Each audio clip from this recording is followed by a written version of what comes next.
Welcome to the Dental Business Guide podcast. From money to marketing to management, this podcast will help you run a better dental business. Hello, everybody. It's Arun here from the Dental Business Guide podcast, and today I'm joined by Chris O'Shea, who's our resident in-house digital marketing expert. Hi, Chris. How are you? I'm good. How are you doing, Aaron? Yeah, all good. All good, thanks. Now, today, Chris is going to be sharing his insight and techniques and points all on SEO. But firstly, what is SEO, Chris? Right. Well, SEO stands for Search Engine Optimization, and it's essentially your attempt to make your website rank higher in a search engine like Google, higher than your competitors. So if you were to type into Google something like dentist in London, the number one website on that search page will be the one with the best SEO. It's the one that's optimized itself best for the search engines. So essentially, in a nutshell, that's what it is. It's your attempt to make your website rank higher in search engines, but usually Google. Okay, yeah, Google's the main search engine out there. Really, yeah, essentially. It works for all of them, but Google is the main player, really. Okay. So how does that differ to, you see the ads at the top? Does that differ to that, or you see Google My Business? How does this differ? Is this organically? Yeah. So SEO is the organic side of things. That's your attempt to get to the top of Google without paying for it. So if you type in any search term at the moment in Google, the top 2 or 3 are going to be ads. You'll see a little word next to the title saying ads, and people have paid for that to happen. So you tell Google, I want to appear as an ad for the keyword dentist in London. So when people type that in, your ad gets shown and you pay anytime someone clicks on it. But if you want to do that cheaply, if you want to do it for free, you do it through SEO. So underneath those ads, you'll see the organic ones, the organic search terms. And yeah, so they exist just underneath all the ads, and they're a bit different. It's essentially the same thing. They're just links to your page, but one's been paid for and one's been done organically. Okay. All right, cool. And in terms of these keywords, what are keywords? Can you explain that in a bit more detail? Yeah, of course. So keywords are essentially the key to SEO.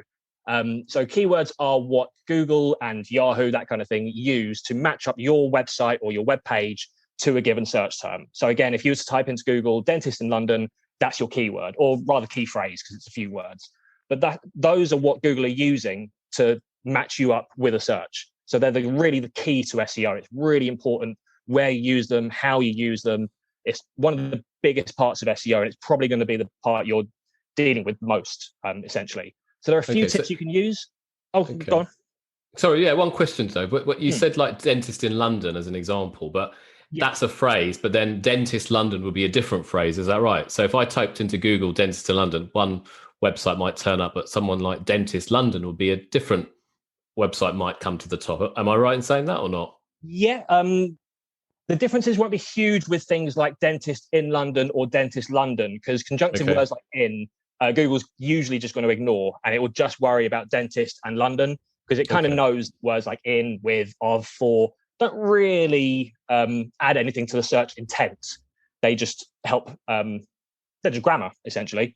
But things like dentist and London, they're the really big ones. So if you have London dentist, dentist London, dentist in London, these are all key phrases. They'll all rank for roughly the same things. Okay. All right. Okay. So now there are different. I suppose before we even do that, how do we determine what keywords we want to rank for? What do we do? Well, there are a number of different things you can do. For the main one that you want to do, and the easiest one to do, is just put yourself in the shoes of your intended audience. So for dentists, it's essentially think of who your audience are. That's prospective clients or prospective patients, and think about what they're going to be Googling. So if you're a dentist in Birmingham, they're probably going to be Googling dentist in Birmingham. So for dentists, your keywords are usually quite set in stone. They're your location keywords, so where in the world you are, and they're things like Invisalign and dental implants and emergency dentistry. They're the kind of things that you, as a dentist, know the people you want to capture are going to be Googling.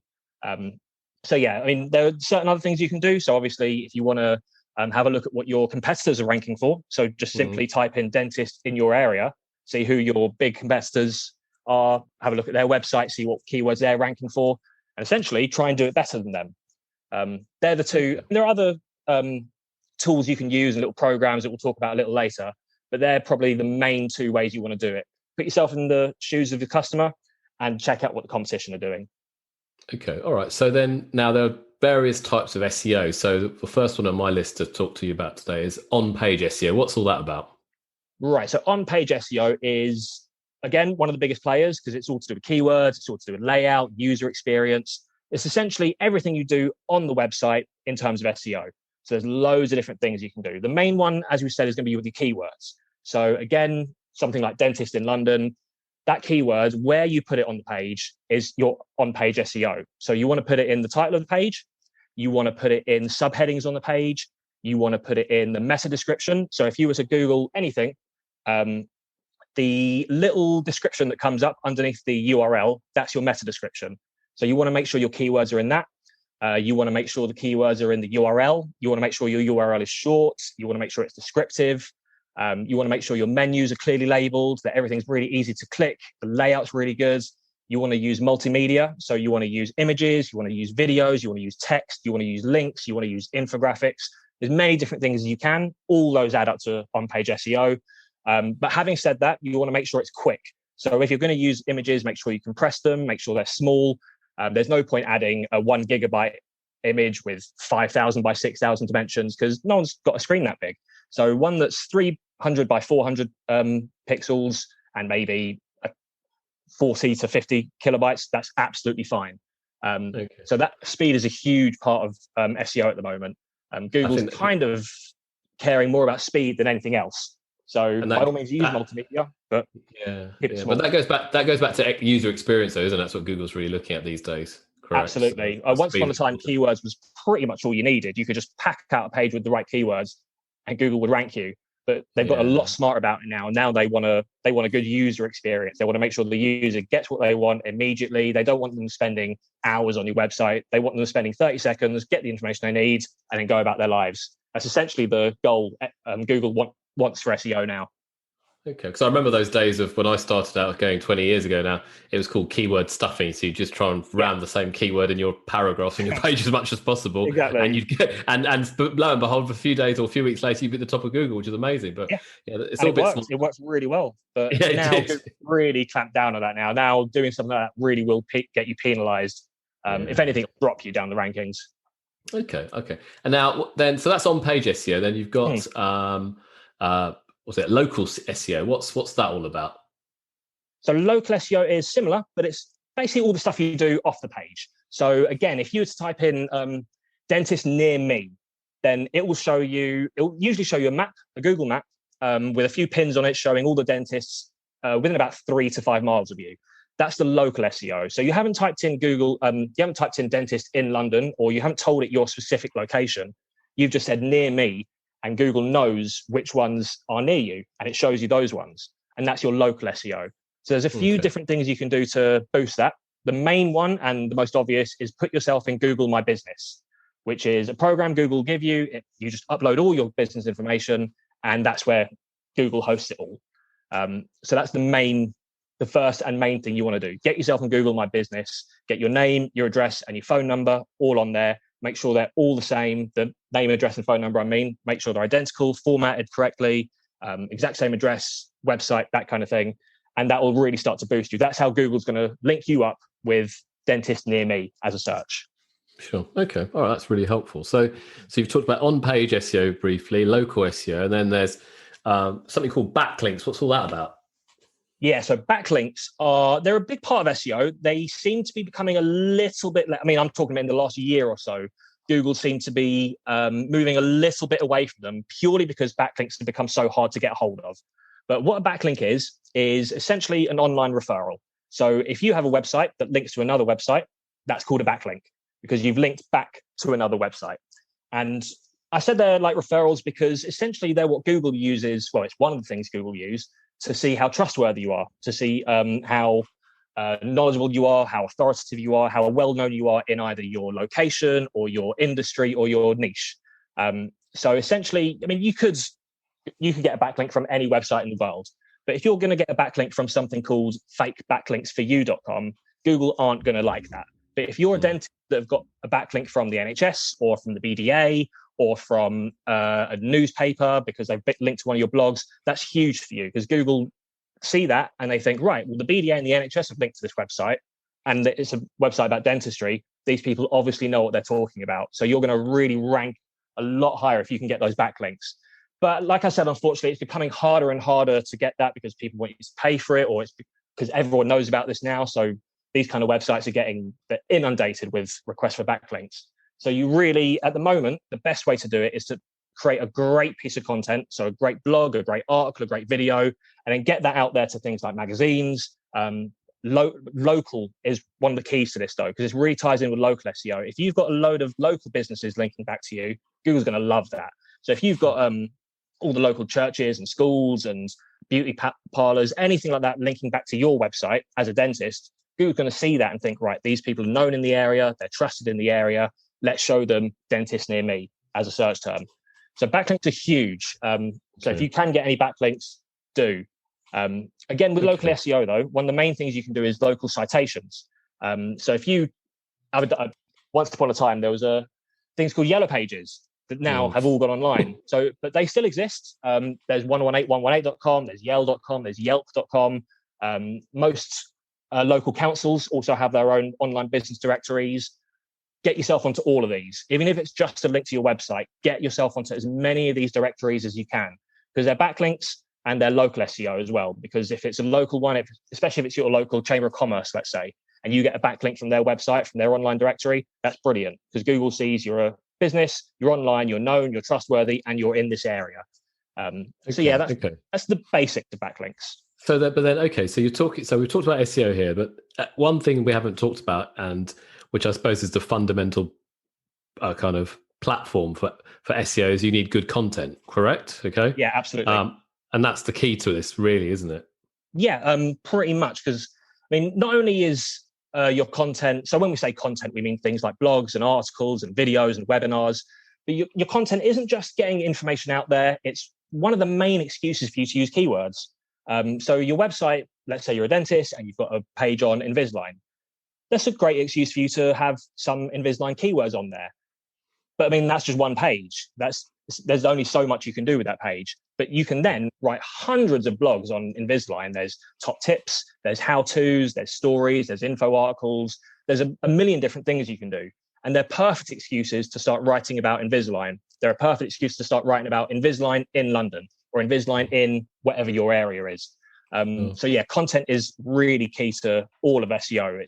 It's your way of showing Google customers, audiences, that you know what you're talking about, that you're trustworthy, that people should buy from you, essentially. Sure. So yeah, content is key to all of this. So in order to do this, I guess it's quite time consuming. It's not rocket science, but you need to dedicate someone or get a team to help you to do this. Correct? Yeah, pretty much. I mean, it can be done on your own, but as you said, it's a hill of beans. It's going to take you a while. It's going to take you a while just learning how to do it, let alone actually going ahead and getting stuck in and doing it. So yeah, if you can get someone to help you out, do, because like you said, 10, 20 years ago, it was a lot easier. Google wasn't as up to date on this. Google they didn't have the algorithms, but now they do. A lot harder to rank. It's a lot harder to get this right. Everyone knows about this now. So once upon a time, it was just digital marketers. They were the only people who knew how to do this. But now there's so much help out there that everyone, every Tom, Dick and Harry, they've got a chance to rank in Google. So it's getting harder and harder and harder to beat the competition, because the competition is getting better and better and better. Sure. Okay. So what tools finally can people potentially use that are out there out in the marketplace to help them with this? Right. So there are a few you can use. The two main ones I'm going to talk about are, well, the first one is, there's a few different options, but you want to get a plugin, any plugin for your website that helps with SEO. So the two best ones that we've really worked with are Rank Math and Yoast. So these are plugins, you put them on your website and it'll basically give you a checklist of all the things you've got to do for each page to get the SEO ranking as high as possible. So it'll tell you things like your URL's too long, shorten it. You haven't used your keyword in the meta description yet. Here's where to put it. That kind of thing. It'll give you a checklist. They're not exact. They're not perfect, but they really, really help. So they're a perfect free way of doing that. The other one is a paid one, but is really useful. It's called Ahrefs, and it's essentially just a dictionary of SEO. There's so much data on there. There's so much you can do with it. It's got so much keywords analysis. It's got Google analysis. It shows you who's ranking and why they're ranking.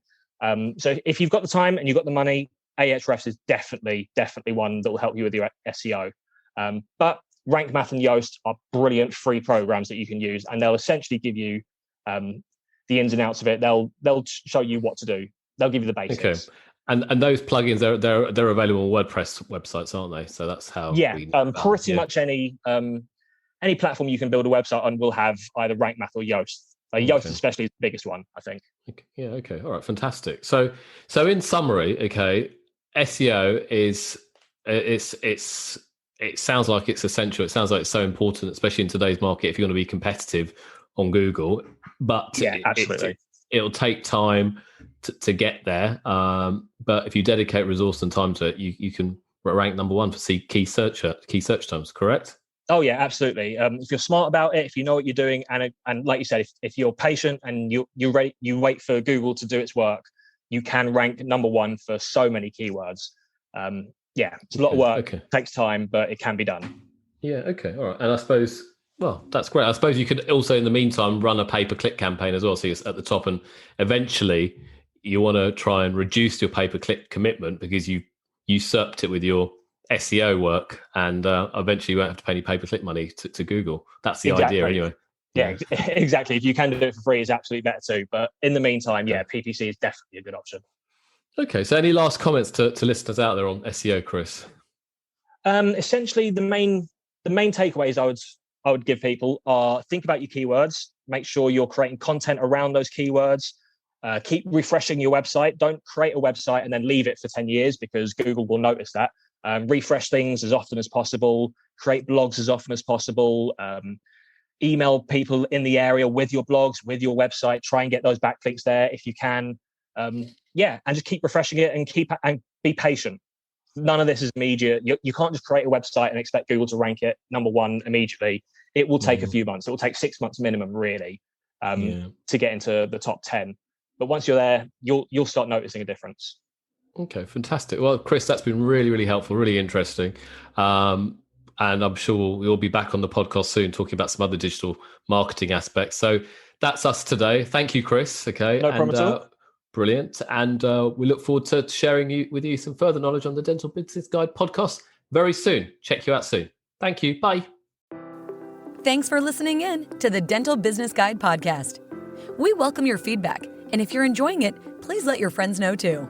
Until the next time on the Dental Business Guide podcast.